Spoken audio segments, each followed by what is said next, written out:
Shalom. I want to give all honor and glory to Yahweh Bashim Yahushua, Bashim Rakar Hakwadash, and I want to give double honors to the apostles of GMS, and a sincere shalom to the brothers out here sincerely pushing this truth in the name of Yahweh Bashim Yahushua, through the correct teachings and doctrine. And I want to get into a topic about pretty much self-examination, because, well, a common thing is that nobody's perfect, but being in this truth, that's what makes it even better, because not being perfect makes us understand that we all have flaws, which in a sense makes it perfect, because by what I mean by in a sense it makes it perfect, I mean fleshly wise, but spiritually wise, we grow to actually try to be perfect, but we don't try to let it get to our heads so badly to the point that we're acting like we're superior than everybody. Which, in a sense, if you're in this truth, you're superior than the world, but at the same time, there's a balance with everything. If you're superior, you know you have the understanding and knowledge not to go overboard with everything. But basically, for the self-examination, because there's things I gotta work on a lot as well, such as let's say, well, let's actually say, well, one of the things I need to work on is trying to be better in the camp, as in, be able to see things, because a lot of times I don't be seeing things. It's like, because the way I so I pay attention to a lot of other things, as far as the things I'm trying to do in the camp, but then I don't pay attention to the obvious things, and that's something I need to work on as well. Because I've always been told that I think differently, and I know I think differently, but certain aspects with me that I feel like there isn't really there, which is why I need to work on, such as timing, um, paying attention to the obvious things, which some things I may not. That's why other brothers are there to help me with that. But I mean, it's a lot of things I need to work on. Being tougher, because I was told I'd be too nice, and I guess one of the major problems with that, of me being too nice, is I'm so used to getting treated like shit by my mother, and always going to school, going around negative people. Always try to be the uppity. I forgot. Yeah, that's the word. Uppity nice person, because I would always hate the down moods of everything. So I always try to make things fun. That's why I always try to act like a clown in school. But I still, even in school, I was still doing what I was supposed to do. But I was always that person that had fun. So I would mess around, try to keep myself from being depressed, because my mother put me through a lot. Then I was always afraid to talk about my problems, because I felt like it would get cussed out about it. And so I keep a lot of my problems to myself, and that's one of the I guess that's one of the downsides to it. But in a sense, I feel like it's kind of made me tougher in a sense, because I don't like showing that whiny side to myself. Like, I whine about everything. I'm more so of the doer than just talking about it. So I actually want to get the scripture right here, which is wait, no, let me get there. This is 2 Corinthians 13 and 15. I moved it. No, 13 and 5, Salakia.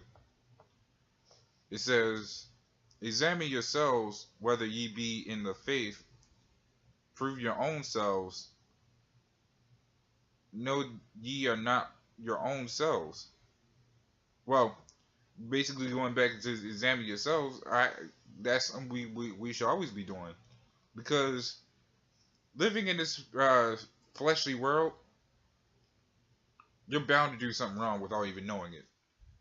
Whereas that's another weakness I have. Like I said, some things that are more so common sense, or shall I say, some brother did something wrong, and I may not see nothing wrong with it. But another brother will see something that's offensive with it, and I won't realize it till like later on, or sometimes I might catch it quicker. But a lot of times I don't catch things a lot quicker at all, really. And I don't. Sometimes I go by what brothers say, but then I had to take it upon myself, which I don't do half the times. I had to take it upon myself to actually see what's right and what's wrong, because I can't rely on everything that a brother says. I had to actually take things into initiative, which is I'm throwing a command in my camp, and I gotta be more aggressive. I gotta be more of an asshole per se.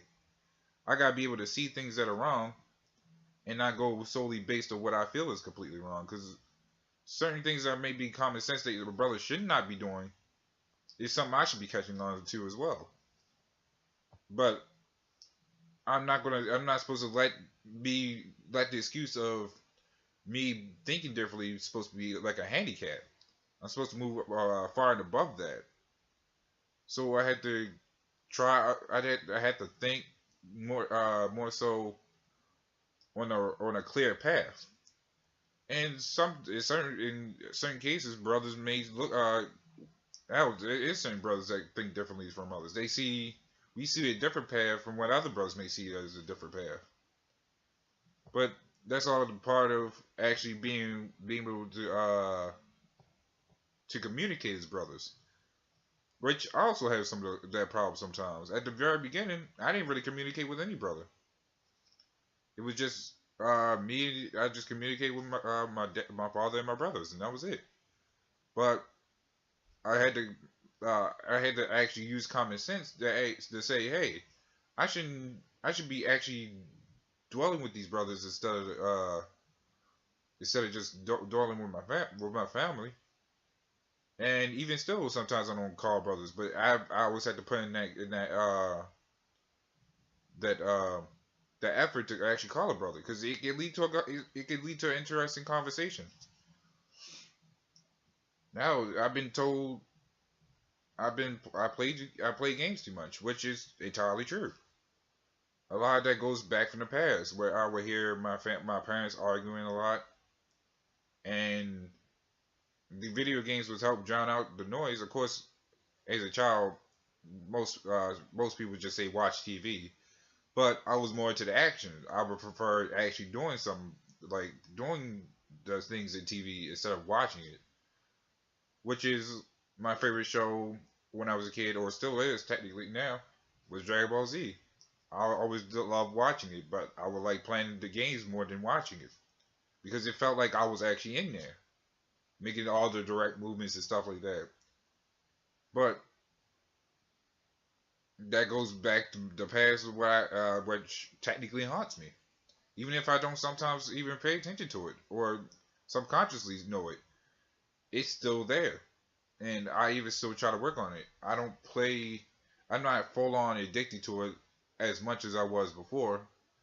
Because if let's say if I was back then playing video games all the time, and I had to work, then I had to school, which I could still cope without games with school.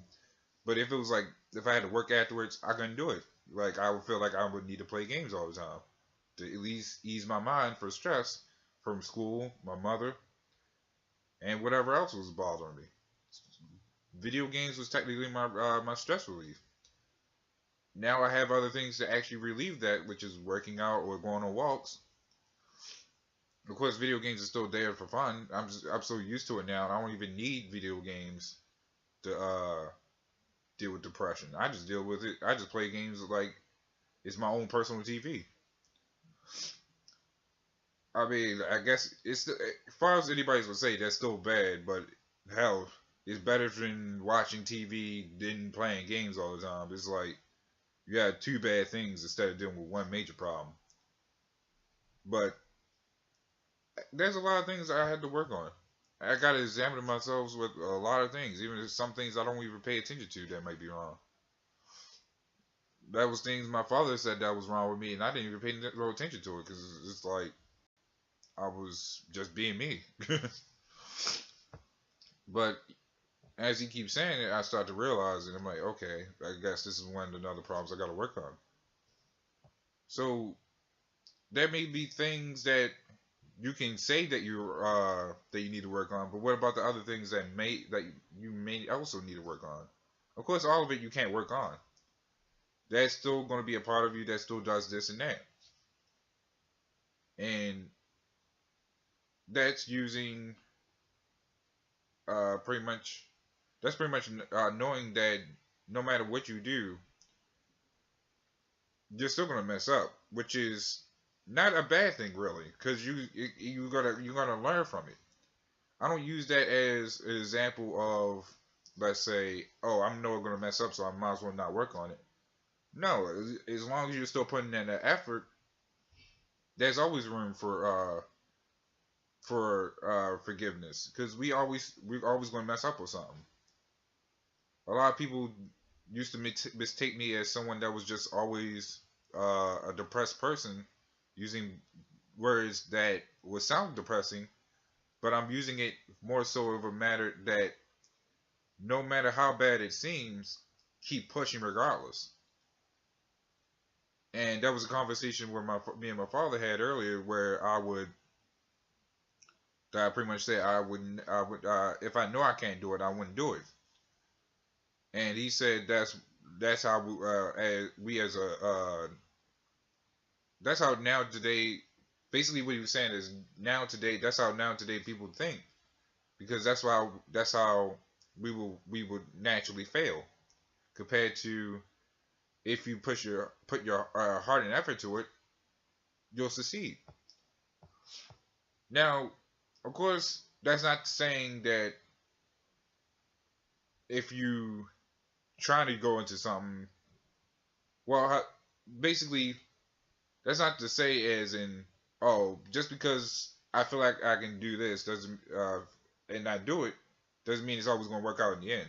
Certain brothers ain't meant to do everything. There's certain brothers that can do everything, like a jack of all trades. Certain brothers can't do all that, but it's still the fact that you still tried though. So I'm gonna get this next one right here. Actually, let's see.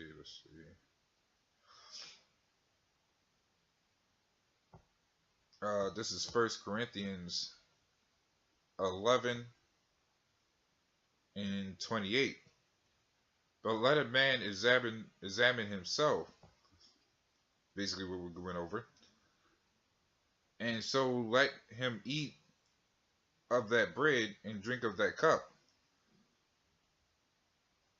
And pretty much eating of that bread and drinking of that cup can pretty much mean rebuking yourself, really.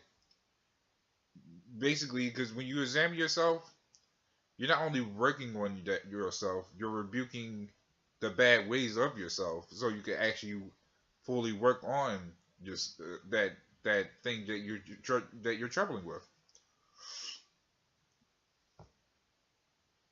Because it's like let's say you've been eating nothing but pork all your life, and you decide to actually eat a vegetable because people kept saying that you need to do this. It can help you. Well, when you eat that vegetable, it's going to hurt your stomach. But you gotta keep going. You gotta keep eating that vegetable so your body can actually feel good about itself. Otherwise, you're just gonna be stuck eating the same thing, and you're never gonna grow out that way. So I'm gonna keep reading. For he that eateth and drinketh unworthily eateth and drinketh damnation to himself, not discerning the Lord's body. Now, when you basically, because how you basically eat and drink of unworthily, you gotta basically feel unworthy. Because that basically going into that word damnation, I looked it up. you're basically doing the act of pretty much damning yourself. But when you look at the word, when you think deeper on it, damning yourself doesn't mean just only just like you're gonna curse yourself to die or something like that. But you're damning yourself as in, hey, I gotta push this demon off me. I gotta feel like shit in order to feel something good in the end. Now maybe yeah, it's lucky if I may sound wrong about it, but in order to actually feel something, in order you to actually cast off something, you gotta actually feel like you gotta feel unworthy about a lot of things, such as people that would have pride and don't necessarily mean to have that bad pride. Well, it takes a brother to actually put you down back, bring you back down to earth, or you might bring yourself back down to earth. Whereas I gotta feel humble unto the Lord of Yahweh Shem Shah. I can't be all high mighty and think I'm the shit when I'm really not. I think I actually had a scripture on that one actually. What was it? 6 and... Right, actually it's right here. This is Galatians 6:3. If a man think himself to be something when he is nothing, he deceiveth himself. And it says it plain and clear right there. Because I'm not gonna be all proud and high and mighty when I'm nothing in this society. Pride gets you nowhere unless it's for Yahweh Shem Yahshua. But now that's not saying just have all this pride in this truth and think you're top notch. That's how a lot of brothers fall, actually. But having that humble pride exceeds a well. And it's as long as it doesn't get to your head, then you should be fine under the grace of Yahweh Shem Yahshua. But going back to this, but this is 1 Corinthians 11:30. For this cause many... Hold up. No, this is 31, Salakia. For if we would judge ourselves, we should not be judged. But when we are judged, we are chastened of the Lord, that we should not be condemned with the world. And that's basically the love of Yahweh Shem Yahushua, because we get chastised by the Lord, by our brothers through the Lord, or by ourselves through the Lord. And that's to help build us from being condemned in this world, from falling off, doing everything else this world has already done to us. It'd be a terrible thing to actually be in this truth, learn the things you did know, that you do know, just go back into the world and be all bugged out, be a coon. And that's really a scary thought, because examination is to help rebuild yourself as much as it is to rebuke.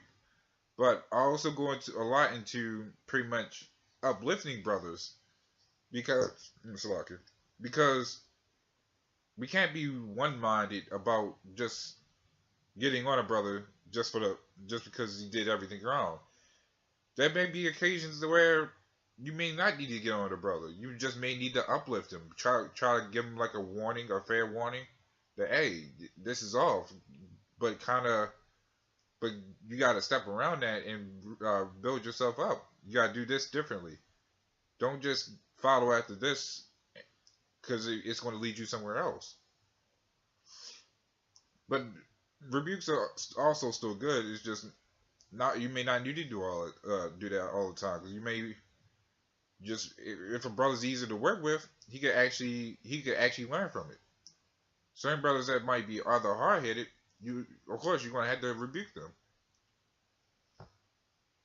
But hey, I'm not perfect in this truth or in this world. Never will be. And Lord willing, if I'm the elect along with the other brothers in this truth, we're gonna be perfect in the kingdom. We're gonna be perfect under Yahweh Shem Yahushua. and I found that a great thing, and I actually look forward to it because it's nothing else here. Why would we want to keep going off in the society? Why do we have to keep being oppressed and then be even more oppressed by upon ourselves because of the shit we gotta go through? It'd be a blessing. It's a blessing to even know that we're in this truth, and the fact that we have brothers here to tell us that we're wrong. It's a it is all through the spirit of Yahweh Shem Shah. So with that, I just want to say Shalom, death to this wicked society, and may we get out of this place.